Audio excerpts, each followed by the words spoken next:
y bienvenidos a este acto, a esta conversación sobre Simone Weil, a propósito de la publicación recentísima de esta obra, La gravedad y la gracia, en la prestigiosa editorial Alianza, que ha sido prologada por Carmen Errando.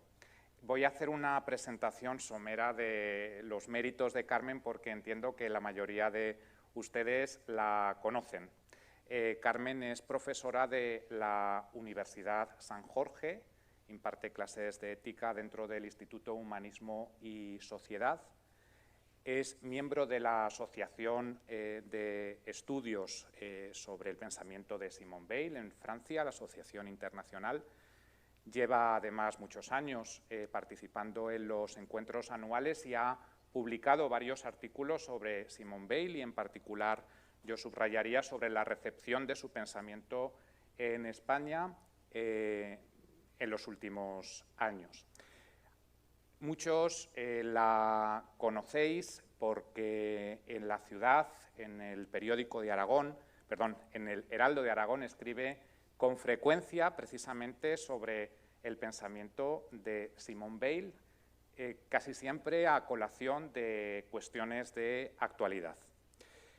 En la librería Ars, hace unos 9 años, empezamos precisamente un grupo de lectura sobre el pensamiento de Simone Weil. El primer libro que leímos fue A la espera de Dios, del que es posible que hablemos también hoy, y el segundo, Reflexiones sobre las causas de la libertad y de la opresión social, que también es el primer libro publicado en esta nueva traducción que ofrece la editorial Alianza.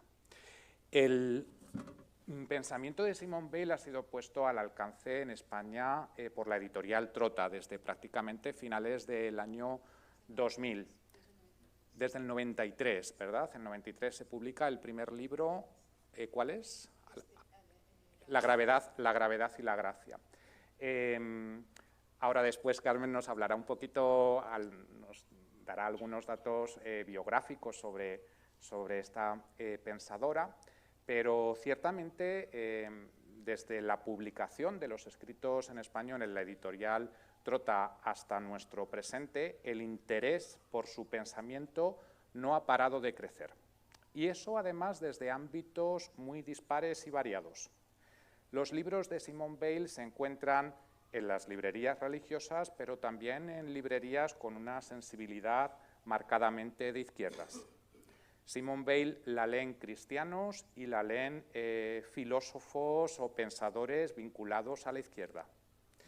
Sobre esta, digamos, pluralidad de perspectivas o de aproximaciones a su pensamiento, creo que también podremos hablar, Carmen, porque es sin duda una de las características, al menos sociológicas, de la lectura que se hace en la actualidad de su pensamiento.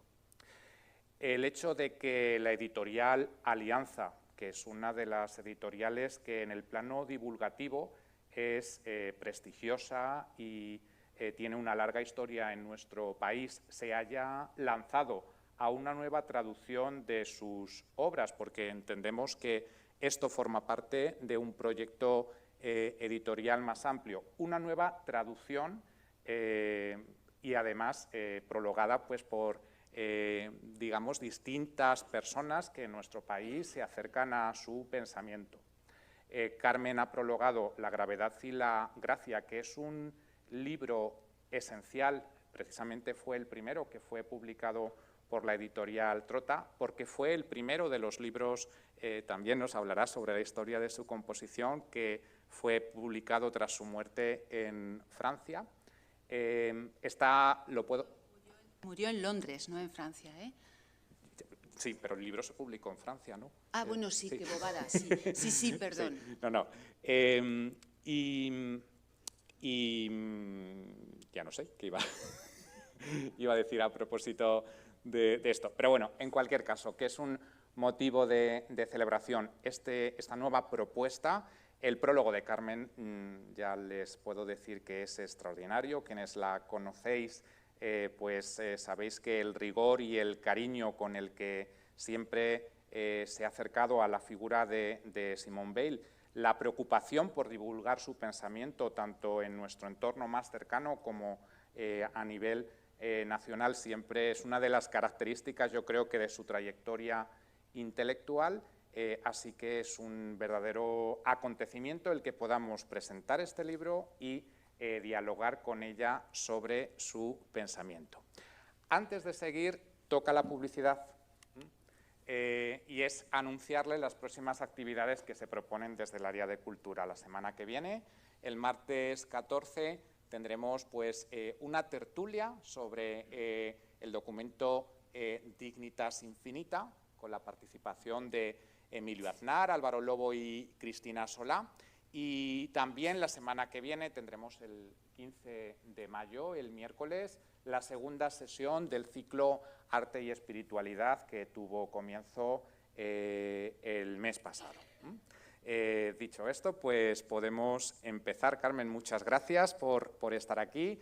Y yo la primera pregunta que te quiero plantear es ¿por qué está Simone Weil en la actualidad tan de moda? Aunque seguramente esta expresión le disgustaría profundamente a nuestra pensadora. Pues la verdad es que no lo sé. Está muy de moda. Lo de las modas no creo que le gustase mucho, a mí tampoco, pero yo creo que está muy de moda pues porque igual es una mujer con un pensamiento claro, puede ser un pensamiento de referencia y puede dar luz en lo político y en todas estas cuestiones que tienen más que ver con la filosofía, con la metafísica y demás. Entonces yo creo que será por eso, me imagino, pero no te sabría decir.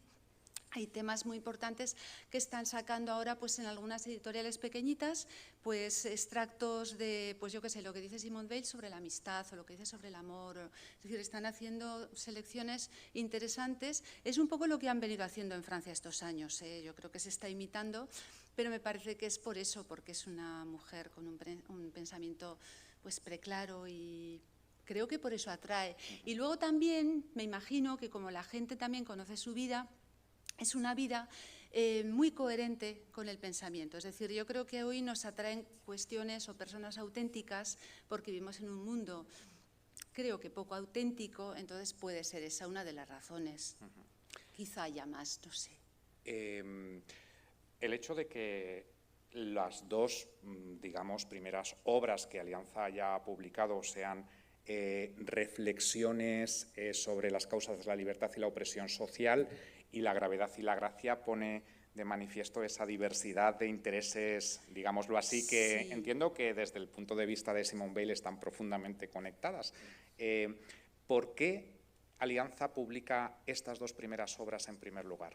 Bueno, habría que preguntárselo a ellos, pero me imagino que tiene una lógica y es que las reflexiones sobre las causas de la libertad y la opresión social es el único libro, bueno, el único libro que escribe como tal Simone Weil en el año 34, muy joven, ella nace en 1909, es decir, y es de una grandísima lucidez, es un libro de pensamiento político, pero es el primer libro que escribe, ella no lo vio publicado, y luego La gravedad y la gracia es el primer libro que se publica sobre, es decir, con su pensamiento, porque realmente no es ella la que lo edita o la que lo escribe tal como ustedes lo van a ver, sino que son extractos de sus cuadernos. Entonces me imagino que habrán escogido esos dos libros por eso, por ser el primero que escribe y el primero, el que da a conocer su pensamiento en 1947, supongo. Sí, quiero hacerte una pregunta personal obligada en relación a Simone Weil. ¿Cómo llegas tú a Simone Weil? ¿Cómo llegas a Simone Weil? Es que no sé si lo puedo decir porque es una marcianada, es una cosa rara. Lo voy a decir porque hay muchos amigos presentes y los que sois menos amigos pues os considero tales. A mí, yo conozco a esta mujer, oigo hablar de ella por primera vez estando en Argelia. Por eso digo que es una cosa rara. Yo estaba limpiando una especie de aljibe no se vayan a pensar un aljibe, un recipiente para poner agua. Y entonces apareció un señor, yo formaba parte de una de las fraternidades de Carlos de Foucauld, entonces yo estaba en ese contexto en Tamanrasset.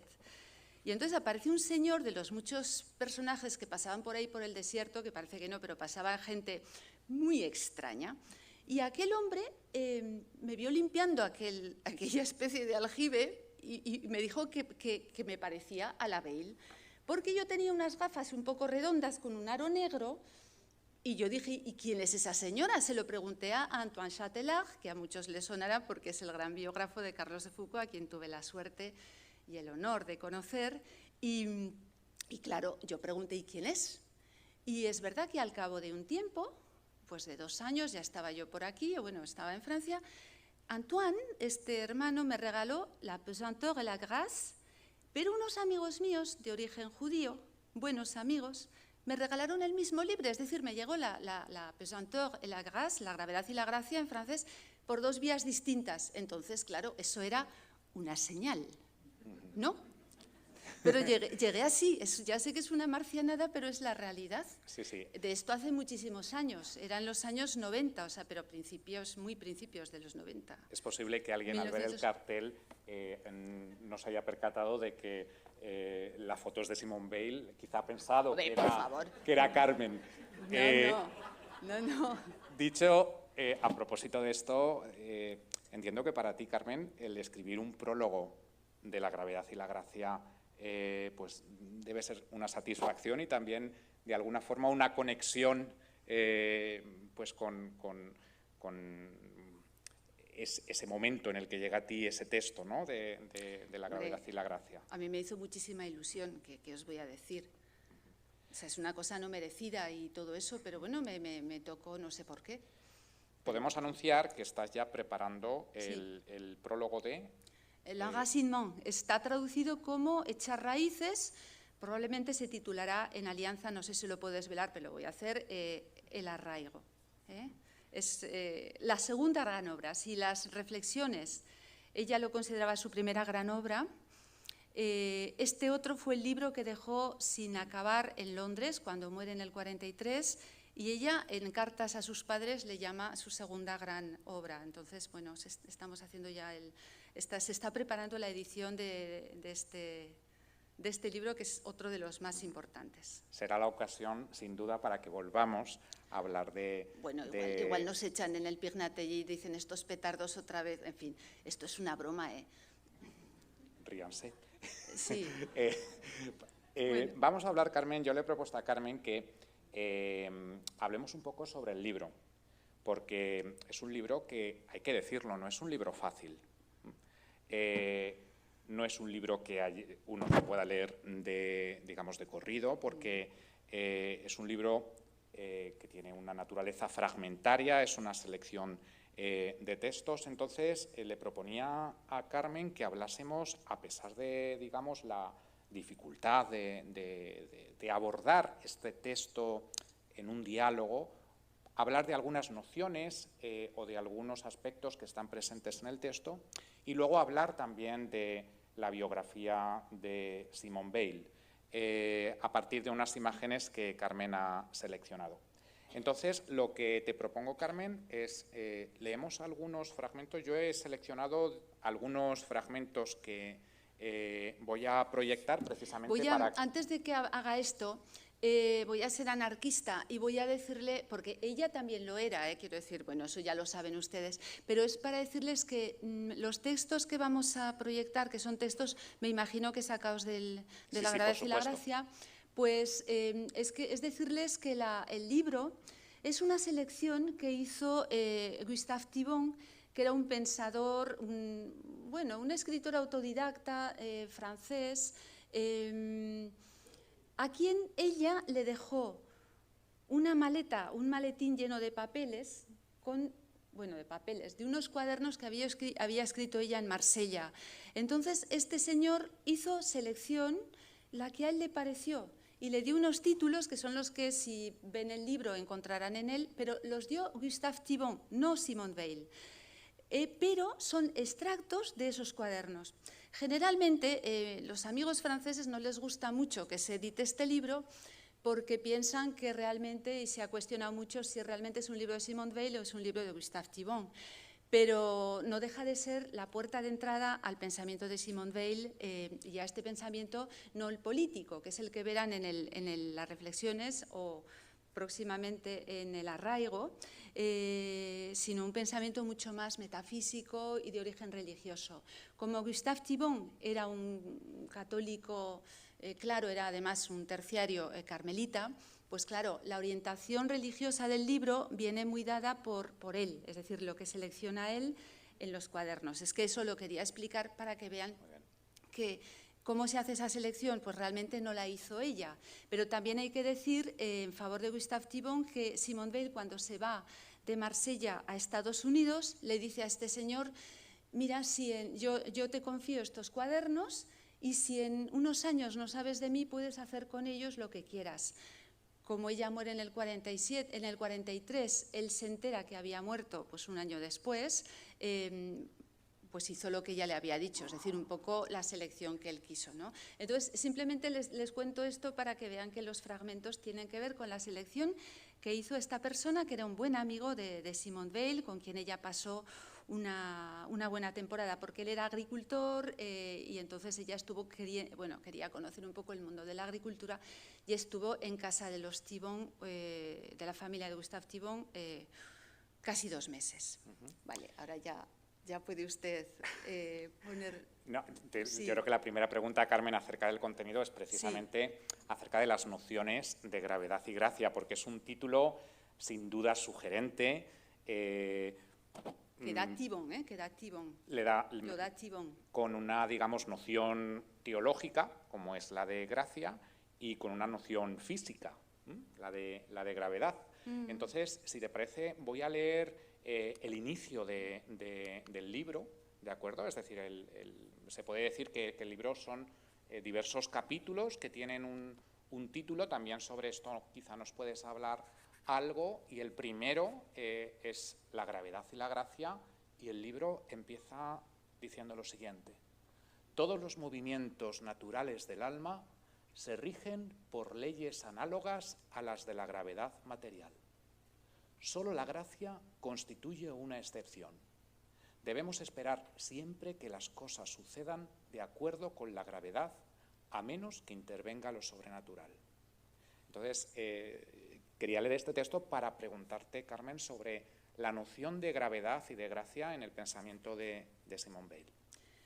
Bueno, yo diría que no son nociones capitales, a pesar del título del libro, pero sí que están extraídas del libro. El título ya he dicho que no lo da Simone Weil, pero sí que es verdad que ella es una mujer muy versada en la realidad. Y bueno, luego hay algún concepto por ahí, por ejemplo, como el de necesidad, que podríamos comentar, porque claro, tiene toda una filosofía no sistemática, pero se extrae de sus escritos, pues es un poco, como has dicho, Juan, fragmentarios y demás, sobre todo los cuadernos, porque los cuadernos estos son notas que ella toma para sí misma, no se le había ocurrido nunca publicar estas cuestiones. Los de pensamiento político sí, pero esto no. Entonces, la idea de gravedad tiene mucho que ver con la realidad, es decir, las cosas físicas, el mundo material, ¿no? Pero claro, ella, sobre todo al final de su vida, especialmente al final de su vida, aunque también tiene un pensamiento de muy joven que apunta a este final de su vida, pero ella comienza siendo una persona agnóstica y entonces esto de la gracia es algo que descubre más a partir del año 38, ¿no? Entonces, la cuestión es que ella descubre que hay cosas algo que se recibe desde fuera, algo que fundamentalmente eleva, que sería la idea de gravedad, que eleva, digamos, lo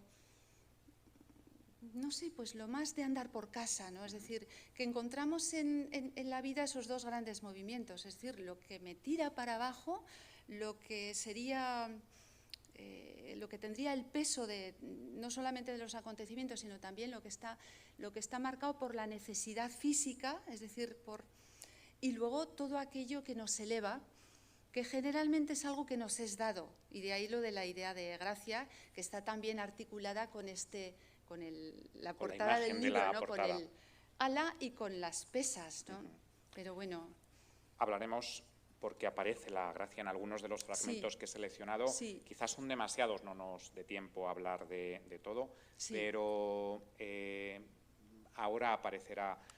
Yo he seleccionado este fragmento también porque a mí me ha llamado la atención y, claro, cuando uno lee estos fragmentos son absolutamente inesperados, ¿no? Y esto es lo que hace de Simone Weil una pensadora tan atractiva, porque te obliga a ir más allá, no es un pensamiento convencional. Entonces, por ejemplo, aquí plantea un mensaje sobre el sufrimiento. Dice, quien sufre busca comunicar su sufrimiento, ya sea maltratando, ya sea provocando compasión, para disminuirlo. Y realmente así lo disminuye. El que está abajo del todo, al que nadie compadece, que no tiene poder para maltratar a nadie, si no tiene un hijo o alguien que lo quiere, su sufrimiento permanece en él y lo envenena. Es algo tan imperativo como la gravedad. ¿Cómo nos liberamos? Bueno, aquí está apuntando no tanto al sufrimiento, sino al sufrimiento de los que están más abajo, es decir, a una noción muy weiliana, que es la noción de desgracia o la noción de desdicha. A mí me gusta más decir desgracia, ¿no? Es decir, ella, eso sí que sería una categoría de su pensamiento, más que la gravedad y la gracia, el tema de la desdicha o la desgracia, ¿no? Es decir, es casi un misterio para ella, es decir, imperativo como la gravedad, sí, porque ella se da cuenta de que las personas que están en lo más bajo de los que sufren efectivamente y que están en lo más bajo de todo, que serían los desgraciados, pues realmente lo ve como una especie de misterio. Por eso dice, es imperativo como la gravedad.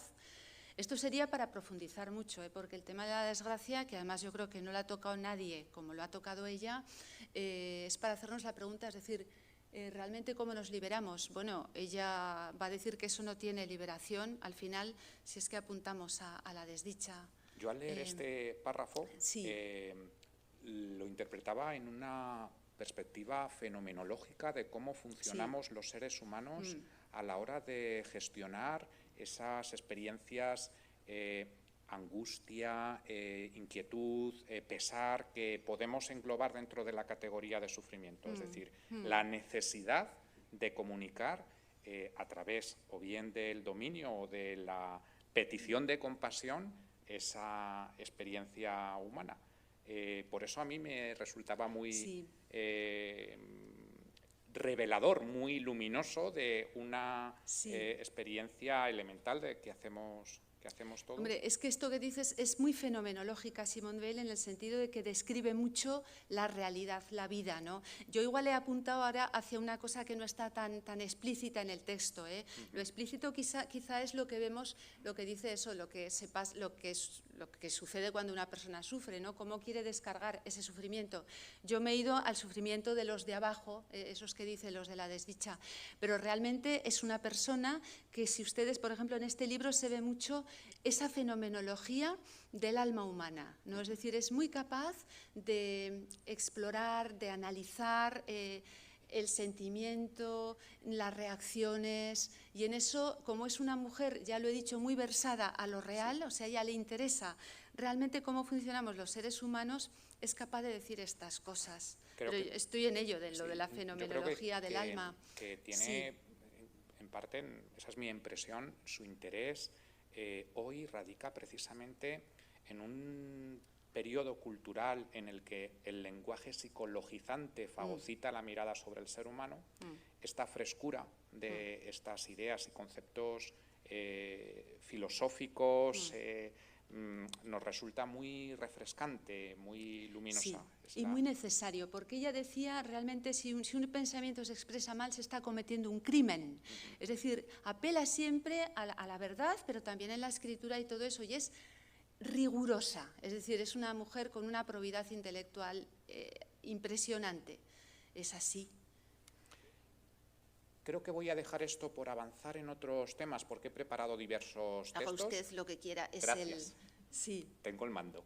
Claro, por eso tiene el mando. El poder, este es un tema muy baileano también. Hablaremos del poder porque creo que la fuerza aparece después, pero en este sobre la imaginación en relación a lo que estábamos hablando de la fenomenología de los movimientos del alma, dice, un ser querido que decepciona.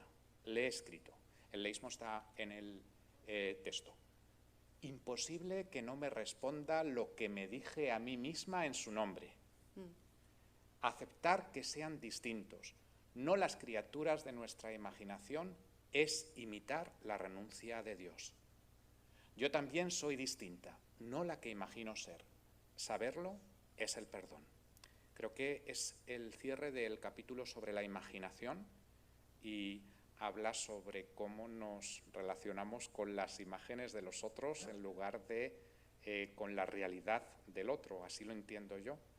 Claro, porque percibimos del otro sobre todo la imagen y a veces nos quedamos con la imagen. Ella va mucho más allá.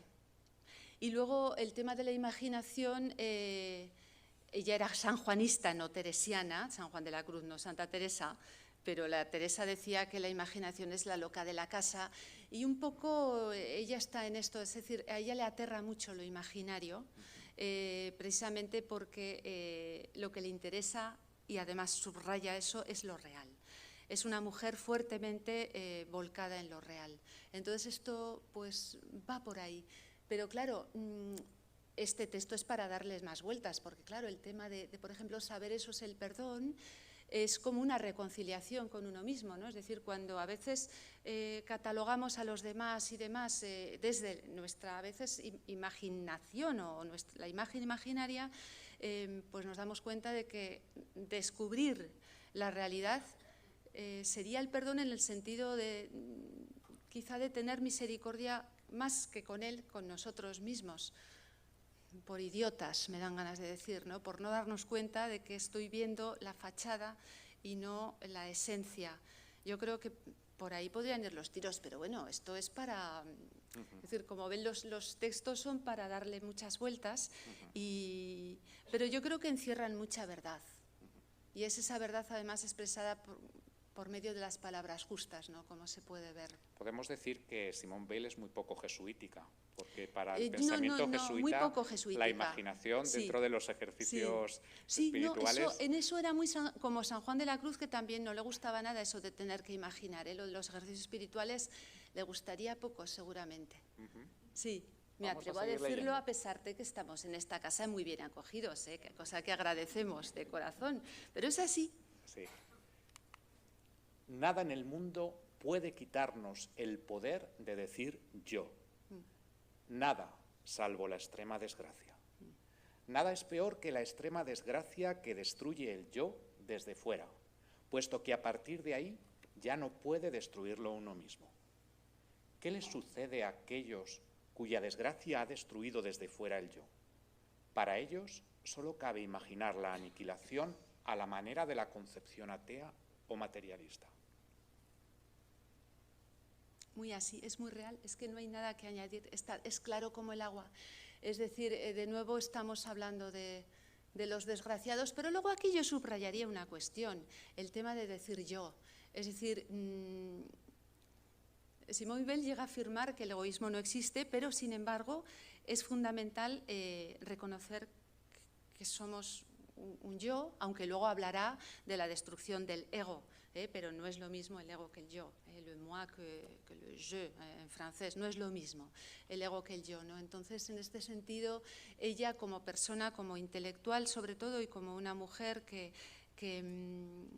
tiene algo que decir en la vida en el sentido de que, bueno, estoy puesta en este mundo, tengo que tratar de comprender lo que veo, esa es la versión, el volcarse en la realidad, pues claro, tiene un yo, efectivamente, y es algo, lo único que dirá que los desgraciados pues acaban, es decir, no pueden pronunciar el yo. Es otra vez apuntar hacia el tema de la desdicha, de la desgracia. Tremendo. Una de las, creo que el siguiente texto efectivamente habla sobre, digamos, es un texto, un fragmento donde más claramente religioso, digámoslo así. Lo leo y quizá también puedes comentarnos algo acerca de esta trayectoria, bueno, pues porque es uno de los temas habituales que se suelen hablar acerca de la relación de Simone Weil con el cristianismo. Lo leo, dice: Él se ha vaciado de su divinidad. Nosotros debemos vaciarnos de la falsa divinidad con que nacimos. Una vez que hemos comprendido que no somos nada, el objetivo de todos nuestros esfuerzos es convertirnos en nada. Con ese fin se sufre con aceptación, con ese fin se actúa, con ese fin se reza. Dios mío, concédeme llegar a ser nada. A medida que me convierto en nada, Dios se ama a sí mismo a través de mí. Bueno, aquí está pues una noción muy weiliana. Está implícita aquí es la noción de descreación. Ella tiene una visión muy curiosa sobre Dios. Es una visión que está muy relacionada, pues a veces con lo que sería, bueno, algunos aspectos de la cábala y demás. Es decir, para Simone Weil, cuando Dios crea el mundo, se retira. Entonces, ella habla de creación, es decir, de descreación. De alguna manera dice que Dios más el mundo, o Dios y las criaturas, es menos que Dios. Entonces, la misión del ser humano, lo que ella ve para los demás, pero sobre todo ella no da consejos a nadie, es decir, estos son reflexiones, los cuadernos son reflexiones que hace para sí misma, ¿no? Entonces ella está convencida de que tiene que hacer como Dios, descrearse a sí misma. Por eso habla de convertirme en nada, llegar a ser nada, etcétera. Es decir, aquí hay todo un pensamiento, vamos a llamarle pues casi místico, ¿no? Metafísico, místico, pero porque tiene esa idea de Dios. Es decir, la noción de descreación sería una categoría weiliana. Es decir, Dios se descrea al crear y el hombre, el ser humano, tiene que imitarlo.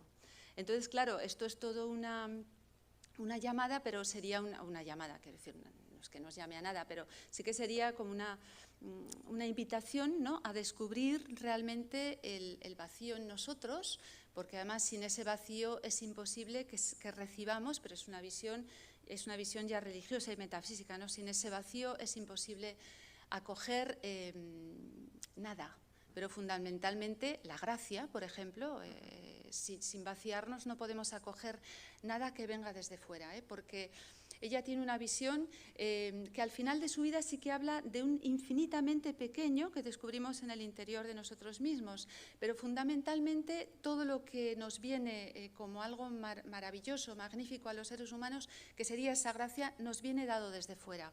Entonces, esa sería la idea. Entonces, yo aquí destacaría la noción de descreación. Y sí. Voy a pasar, para que podamos también dejar tiempo al diálogo, este fragmento a mí me ha interpelado. Los errores de nuestro tiempo son el cristianismo sin lo sobrenatural. El laicismo es la causa y antes el humanismo. Esto, sobre todo, lo que me ha resultado llamativo ha sido y antes el humanismo, sí, porque ciertamente es un sintagma el humanismo cristiano, pues muy frecuente en tertulias, en fin. Entonces ella se manifiesta, eso no deja de ser una construcción mental, entiendo yo, en relación a lo que estabas planteando de su idea de Dios y de también el cristianismo como quizá no un sistema de pensamiento, sino una posición vital. Estoy hablando tal como yo lo entiendo, no sé si van por ahí los tiros. Hombre, yo creo que iría más sobre esa posición vital. Ella sentía bastante horror de todo lo exterior, de todo lo inauténtico. Entonces, claro, ella achaca a un cristianismo sin lo sobrenatural, pues inautenticidad. Un cristianismo sin lo sobrenatural sería la mera religión, el mero constructo religioso, ¿no? Es decir, eso sería la cuestión. Y luego el tema del laicismo, bueno, se entiende, ¿no? Pero la cuestión es también lo del humanismo. Ella no no es una persona a la que le atraiga todo lo que sería el humanismo del Renacimiento y demás. Todo eso no. Más bien dice cosas en contra del humanismo. Claro, insisto, estos son pensamientos suyos, notas que toma en los cuadernos, pero realmente piensa que adolecemos precisamente de esa falta de acoger lo sobrenatural y el tema del humanismo, yo ahora no sabría mucho decir por qué, pero desde luego no le tiene gran simpatía a los movimientos humanistas y al humanismo ya con el apellido de cristiano todavía menos. Es muy particular, pero yo creo que en ese sentido por cómo entendía ella las cuestiones auténticas, ¿no? Ella es una mujer profundamente crística, versada en la figura de Jesús, aunque ella explora otras religiones, pero es una mujer que no se llega a bautizar, pero porque no quiere, pretende, es decir, bueno, se ha especulado mucho con si la bautizaron cuando estaba a punto de morir o in articulo mortis en el hospital. Es posible, pero tampoco significó nada porque ella decidió quedarse en el umbral de la iglesia, o sea, no pasar. Sí, yo te iba a preguntar ahí, ¿no? Precisamente que entonces, por esto, ¿no? Porque sí, parece que esto es un ingrediente fundamental sí, de esa decisión, ¿no? Sí. de formar parte de la iglesia. Yo entiendo sí, que también el último texto que sobre el tema de lo social, también vinculado a la iglesia, entiendo que sería una reticencia para ella. Lo leo y comentas al respecto. Dice: lo social burla la conciencia. La energía suplementaria e imaginativa depende en gran medida de lo social. Hay que desapegarla. Es el desapego más difícil. La meditación sobre el mecanismo social es, en ese sentido, una purificación de primera importancia. Contemplar lo social es una vía tan buena como retirarse del mundo. Por eso no hice mal al estar tanto tiempo cerca de la política. Creo que también desde el punto de vista del estilo de su pensamiento y su escritura, aunque como ha señalado varias veces son textos que ella escribe para sí, hay un componente paradójico e irónico que quizá a nosotros al leerlo con demasiada solemnidad se nos escapa. No sé si también. Yo creo que hay un componente irónico en ella. Es verdad que tienes razón, Juanfran, yo creo que hay la mística y se la lee con solemnidad, pero hay un componente irónico. Yo creo que como todo componente, toda la ironía de la inteligencia, ¿no? de las personas muy inteligentes, la ironía de Sócrates y demás, ¿no? Ella, con el tema de lo social, recalca muchísimo, sobre todo en las reflexiones sobre las causas de la opresión y la libertad, que lo social, bueno, repite algo que lo plantea mucho Platón, sobre todo en la República, que es lo de, le vamos a llamar en Román Paladino la bestia parda, el gran animal. Lo social es el gran animal. Entonces, lo social impide, digamos, la manifestación del pensamiento propio. Ella recalca muchas veces que no piensan las sociedades, evidentemente no piensan las sociedades, solamente podemos pensar los individuos, las personas, los individuos, vamos a quedarnos ahí, ¿no? Entonces, lo social en ese sentido es una cosa que le resulta repugnante y además lo va a destacar mucho, es decir, la sociedad existe, es una realidad, pero lo social, en cuanto que aplasta o puede llegar a arrastrar lo particular, lo privado, lo personal, pues es negativo. Entonces ella subraya mucho, pues eso, la importancia de que la persona piense, pues como solamente se puede pensar por uno mismo. Luego podremos compartir lo pensado, pero el pensamiento es... Entonces, por ahí dice, bueno, claro, como ella se acerca tanto al mundo de la política y al mundo del sindicalismo y demás, pues dice, bueno, que eso le ha servido para aprender estas cosas, ¿no? Es decir, lo social como esa bestia de la que habla Platón. Bueno, yo creo que podemos cerrar aquí este, digamos, capítulo de estas calas que hemos hecho dentro del libro para, en realidad, invitarnos a la lectura después del mismo. Y ahora... Tiene una traducción muy bonita, eso lo voy a decir en favor de los traductores de Alianza, porque han hecho una traducción, vamos, no sé tú cómo lo ves, Juanfran, pero muy... Bueno, tú tienes un francés exquisito, ya sí. la habéis escuchado. Bueno, a mí se me hace muy raro leerla en español. Y tienes criterio para juzgar eso, yo no, sí. No para juzgar la traducción, pero sí que puedo decir que el texto me parece más legible Sí. que la traducción anterior, ¿vale? Ah, qué bien. Me mira. parece, me parece. Ha sido una impresión. También Sí, sí. quizá puede ser, es una impresión quizá muy subjetiva muy por limpia, el muy momento limpia. en el Me que yo lo he parece muy leído, no limpia. por el texto en sí, ¿eh? No, Sí. puede ser. Pero sí que me parece legible, no obstante, digamos, la densidad, densidad aparente, porque yo creo que, como estamos viendo, en realidad se trata de cuestiones muy próximas y muy propias al ser humano. Entonces, es una densidad, yo creo que en realidad aparente. Es un lenguaje filosófico, que es lo que quizá puede hacernos percibir este texto como algo menos próximo, pero en realidad de lo que está hablando sí que lo es.